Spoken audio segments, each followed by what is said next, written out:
Welcome back, everybody. This is still Grad Student Regrets. We're now in episode 6, am I right? We're just picking up Admissions Decisions Day Part 2.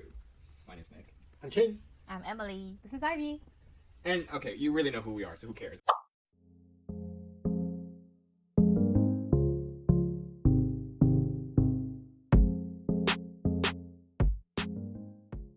You probably just watched our last episode, want to know what's going on here. We had too many questions to go through, and you know us, we go off tangent. So, And now that you know that we go to Harvard, we can talk about our decision a lot more openly. oh gosh, yeah. So let's start with you guys. Since you had 7 schools to choose from, let's dig a little deeper. Did you guys, so you said you got some decisions in December, some in February. Did you have to give your answers to some schools before you received acceptances for others?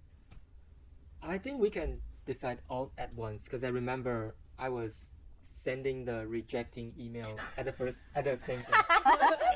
Boss! Yeah? Yeah, I think almost. Yeah, the That's- deadline is quite similar. That's very nice of Minnesota.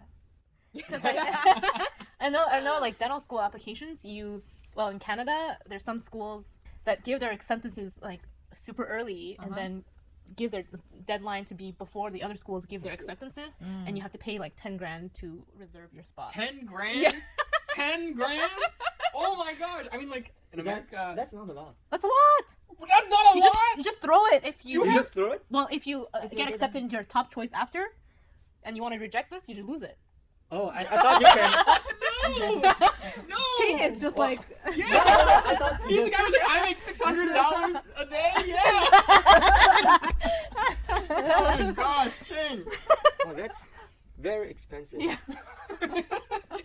Yeah, so That means it's very competitive. They want to attract more people to that means that they think that they're not the top choice for people. Oh, Yeah, so- it's an ethical thing, right? It makes sure that they fill their class so they're not without one, and it makes you, if you wrote like letters of intent saying, I really love your school, I want to go, if you get me in, I'll go, then you had to follow through. No, I have classmates at my school that just lost their money because they wanted to go to my school instead. And that's how they also prevent negotiations.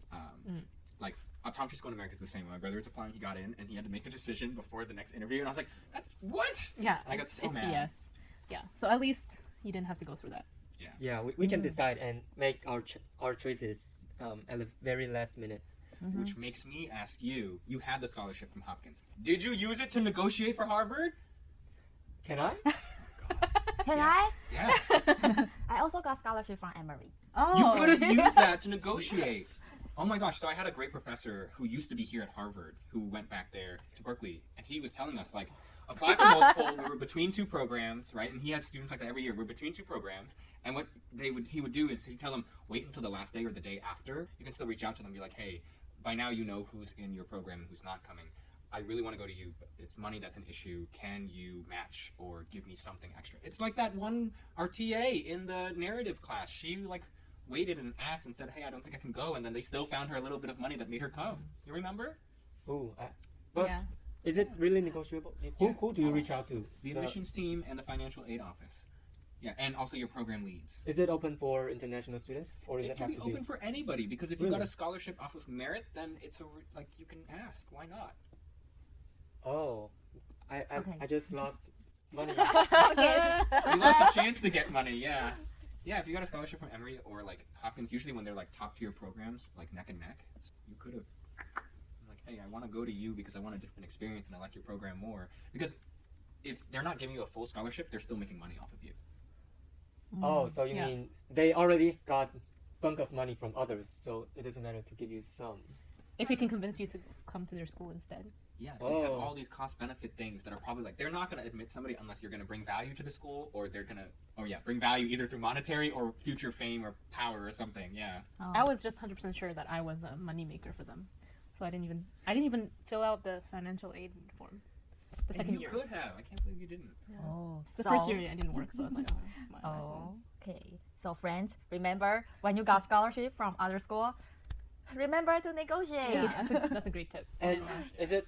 I remember that if you want to like submit a financial aid form, there are many requirements. Is it really necessary, or Oh yeah. so you have to follow if you are eligible, then you can apply, or you just apply for it. You mean financial aid, or you mean scholarship and merit-based money? I think it's different. Yeah, one is need-based. So if you're like incredibly poor, but you got into Yeah. school and you just can't afford it, they have a fund for that. And then there's merit-based, where your skills, your qualifications, what you bring, you're just somebody that they want to let you in. And that's negotiable. Yes, that's always negotiable.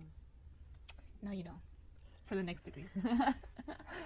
But I think the reason why we chose Harvard is not really based on the scholarship, since we don't get any from Harvard. The tuition between the three are pretty much the same. Yeah, I think. Harvard is the most expensive Yeah. compared with With cost of living included, like their estimate, or just the tuition itself? just the Tuition. Just the tuition. And Boston is more expensive. Yes, it is. And I think the reason why we choose Harvard, we discussed about how our friends, how the alumni affected our decisions. And the other part is, I think Hopkins program is longer. It started at July or something. Yeah, it starts from July. So it's a longer program. So 11 months. I our think so. our program at Harvard is only 9 9 months. months. And it's shorter. So we can work until the last minute and then come to US. Yeah, It's- that's one of the reason, but not the main reason. So what's the main reason? I think it's the safety problem. Bashing on Baltimore again. Hey, I would have loved. It's always been my dream to go to Hopkins. I didn't go to Hopkins for undergrad when I could have, and some days I regret it. Other days I don't. Not worth. You mean it's not safe, or it's relatively not safe in Hopkins? It's relatively not safe. I mean, everywhere is relatively not safe. New York is not safe, right? So, like in Columbia, literally, if you walk one street over, it can become not safe. So it's just about whether or not you are aware of your surroundings and you know this is the street not to be on. Like, it's amazing in America how you can walk literally one street over and feel different, right? So, Yeah, but we respect Hopkins a lot. Yeah. Okay, So- because one of our professor is from Hopkins, and he really admire Hopkins. Yeah, and he learned from he studied in Hopkins for around 2 years for the master degree, and I think they are really academic and focus on their research, so you can learn a lot from the technical skill. But that's not what you wanted. We wanted, but But we don't want to only focus on academic achievements when we're studying the US. So we want to explore more. And so in Harvard, you can cross-register for other schools. As Nick just mentioned, he registered for Kennedy School, Education School, Business School. You can learn from all different people in Harvard. Yeah, what other decision or conflicts were inside when you are deciding between Harvard and Hopkins? one of them is that I think one alumni tell us that Harvard is kind of focused on the social life. Yeah, but yeah, she said that we need to be prepared because back in Taiwan we don't have that much social life, and you need to speak for yourself and. And it's very different from our training because Yeah, in yeah, our yeah, med yeah. school we only focus on patients. We don't have a lot of social events, Oh, yeah. and even if we have social events, it's always drinking. And there's no we don't learn a lot from how to interact with others I in don't those think it's very events. different here. I think it's still always like. What do you mean? I met her. Why are you pointing at me? It was like, let's go to a bar, let's go to have drinks, let's go to this. That's what Americans do in college. Yeah. But I think in Harvard, I can learn a lot from different people, how to organize an event, how to interact with others, how to cooperate or leadership. I think it's the skill I can learn from others in Harvard. You probably wouldn't have made this podcast if you went to Hopkins. Yeah. Yes. Sure. You gotta give yourself 100% more sure. credit. No, give yourself more credit. I don't think so. I think you still would have found somebody to make a podcast with. That was your dream, right? You wanted to make a podcast. You were really gung-ho about it when we first chatted. I wanted to make a podcast for my practicum because I really liked some practicum that someone did the year before about explaining what Medicare for All is. Oh, yeah, I remember So that. I wanted to make something like maybe dentistry related. This was not what I had imagined, So but why didn't you do it? this is You can still do that podcast. maybe You now know how to set one up. maybe coming soon. So, like, seriously, we're looking at next. What research did you decide to apply for grad school? Like, why did you choose Harvard? Why not anywhere else? Why did you only want to apply for one? Honestly, I knew like 2 or 3 people that did this program, dentists. So I knew a lot about this program. I didn't want to take a chance applying for a program that I had no idea what it was about. And mainly for me, it was because it was shorter. But see, even if you were applying to a school that you don't know about, why didn't you just like reach out to the adcoms and be like, hey, can you connect me with an alumni, preferably one who's a dentist? Go on LinkedIn, look up dentists from this school, and then like. But you know, Laziness. even though we're in Taiwan, we don't use LinkedIn. So we learn a lot after we come here. That we have a lot of resource that we can actively reach out for. Yeah, I think LinkedIn is very useful in the US. So you can search for the alumni, search for same backgrounds, and then just message them. And a lot of people really reply and then give you kind advice from LinkedIn. But what about the resource from YouTube? Do you think that it is? You gain a lot of information on that. Oh gosh, no. So like, coming soon will be my own personal channel, Day in the Life of a Harvard Chan grad student, because there just wasn't that much at all. No, to be honest with you, right? Like, if you're familiar, you will look it up and you'll see like a bunch of people talking about their undergrad experience and a few people talking about their PhD experience. But like, maybe everybody's out partying or always studying. I don't know, but nobody wants to like put their life on blast so we can see what it's like to live in Boston at this time. Like, Harvard Law has a lot more coming out now. I think business has a few big channels, but like the grad schools here don't really talk about it. And I think that was what was really frustrating to me. So I saw a niche and I was like, I will fill it. No, but in all honesty, I think the resources for me was that like I always wanted to go to Hopkins, and I felt like the reason why I didn't apply for Hopkins, UNC, Brown, Yale, and Columbia was because I didn't want to get a rejection and then have to wait more years to completely redo my application to be a strong candidate. That's my professional reason for why I didn't apply. The honest reason is because I looked at all the essays like, well, crap, I don't know. They all ask for different things, right? Yeah, like Columbia was Yeah, 4 yeah. essays, right? And then like Berkeley, they need a lot, and they have different system. That's why you didn't apply. Yeah, we don't have time. oh, you could do Berkeley through SOFAS. Really? Yeah, but you Yeah. have to write different things. Yeah, it's Yeah, different I think stuff. they have different Yeah. requirements. And is it true that if you get rejected once, they know, like they take that into consideration for the next times that you apply? Yes, but Really? it can be a good or a bad thing. So like, if you apply with the exact same stuff that you originally applied for in one small minor update, it's not good. Because you had a whole year. What did you do differently? What did you try differently? Did you try and get new letter writers to show a different side of yourself? It doesn't look great. But if you apply and it shows persistence if you keep applying because you know that that's the program you want, just keep showing that you're trying to be better about it and you're trying to bring something new to the program. Because remember, at the end of the day, sometimes it's not you. Sometimes it's just you didn't fit with the cohort that they had built. That element too. But you always want to show being proactive. Yeah. That's, Yeah, go ahead. That's something that surprised me when we learned from one of the admission deans at Harvard Chan that they actually look at how people would form a cohort, and if you don't fit in the cohort, even though you're a qualified candidate, sometimes you won't get accepted because of that. I mean, it's good. I mean, it's back to our point that we're trying to make friends for the next 30, 40 years, right? Do you think that specific professor really matters, or is it more like a PhD thing, not a master thing, when you are deciding for master degree in public health? For me, I search for, not search, I listen to one podcast, and that podcast invites one of the professor from our environmental department, and he focused on the building environment. I think that is really interesting, and he even wrote a book. And so I write down, because he inspired me a lot, because not many people do the research in this field. So I just write down in our statement of purpose. And right now I take one of his class. It's so interesting. Yeah. Is it Ask a Harvard Professor? Yeah, it's Harvard professor. What's What's the podcast? what's that mean? It's was the name of called the podcast? Something You Should Know. Yeah, we just invite random people. Oh, okay. Yeah, maybe because the topic is interesting. I didn't know there was an Ask a Harvard Professor. It's a podcast. really interesting podcast. You should give it a listen. Yeah, they invite a professor every time, and they talk about their area of research. And there's usually it's a very interesting topic. Well, that's my regret for this episode, not knowing about that podcast ahead of time, because I come in here and like just last week, somebody from my cohort was like, yeah, did you not know about these economics talks? Did you not know about this professor here who's doing a gen ed class? And I was like, what?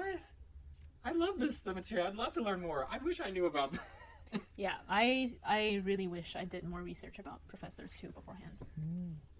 Yeah, I didn't know anything. I'm not particularly interested in research too. That's why. But if I learned more about the professors and what their topics are, then I might have found something that I was interested in, or a course that I didn't know existed that I could register for.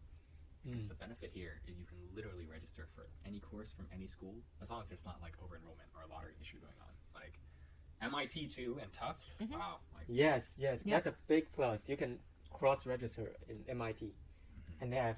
I think it's very different classes compared with Harvard. They are more technical focused, and I didn't take the Sloan classes, but I heard it's good too. oh yeah. Why settle for one MBA program when you can get two? Without even getting an MBA. So I guess our final topic for today is like, did this feel any different from when you were applying for undergrad or your bachelor's? I guess it's different, right, in international? For me, I think grad school is like I already has a degree, and so I want to build on that. So grad school is more like a broadening experience for me. I want to see other opportunities or other potentials in my career based on what I've learned in undergrads. So I think it's very different. In undergrad, you choose what you really like, and I think grad school is more practical focused. So it's like you can gain some skills or build some network that really help your career. Why are you laughing like that? No, because that's like the complete opposite from the true American experience, where you go to undergrad and it's supposed to be very broad, and we go to master's degrees to get narrow enough in our field. It's completely different for us. That's true. That's true. Yeah, but in my opinion, I think master is more broadening and PhD is more focused. I wouldn't argue that. I think it's like PhD, you niche down to one specific field, but masters are, you get all the skills you need to go directly into the workforce and have that. So yes, you get some broadening, but from the undergrad perspective into the grad perspective, as an American student, we start very broad and then we dive into the really niche. Or maybe it's because We choose the different concentration. You That's go into different. med school right away. That's why. Yeah, Yeah, that's yeah. why. we go to med school. In Taiwan, it's 7 years of med school, so we just focus on one thing. And when we are working, we think that we still lack a lot of skills that we need. Because it's So that's different. You take one exam, you apply, right, the one exam, and whoever's the top gets to choose what programs they want, and then you can go straight into that program, and it's just you're directly into your field of study. You either directly go into engineering, you directly go into medicine. It's not like, oh, you can be whatever and then apply for whatever. Oh yeah, that's very different from US. US you can like jump different careers, jump between engineer and you are a businessman. The next year you can. Hey, that's the good thing about America. I appreciate that. Yeah, I think that's a good thing.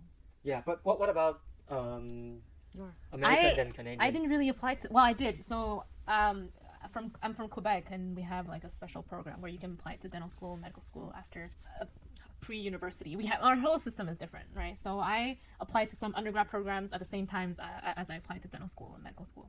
So I applied to I think 14 programs in total that year, because at that time you're like, if I don't go to school, what else can I do, right? You have to get in somewhere. So that's the difference for me. In grad school is, I don't get in this year, I'll just work and apply next year. So there's not as much pressure, right? So nonchalant. Even if I got in, I didn't even know if I was gonna go.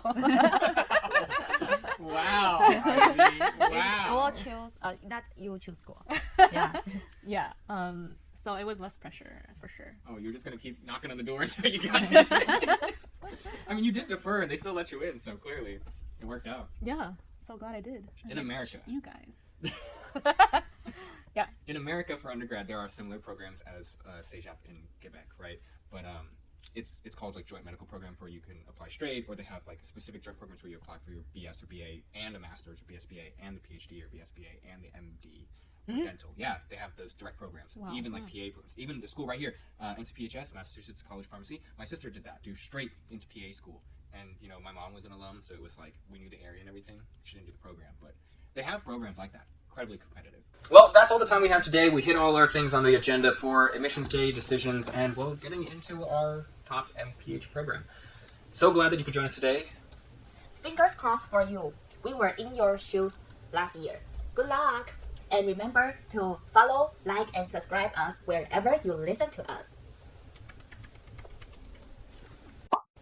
And coming up next is, as long as like nothing unforeseen happens, we're hoping to do the next episode, Don't Network, Build a Community, where we're hoping to have a very special guest come on. Why unforeseen? Who knows? She's gonna say no, we can't find a time to record together. Then just cut it out. Yeah, just say it again. No! Well, say I it like again. Say it again. No!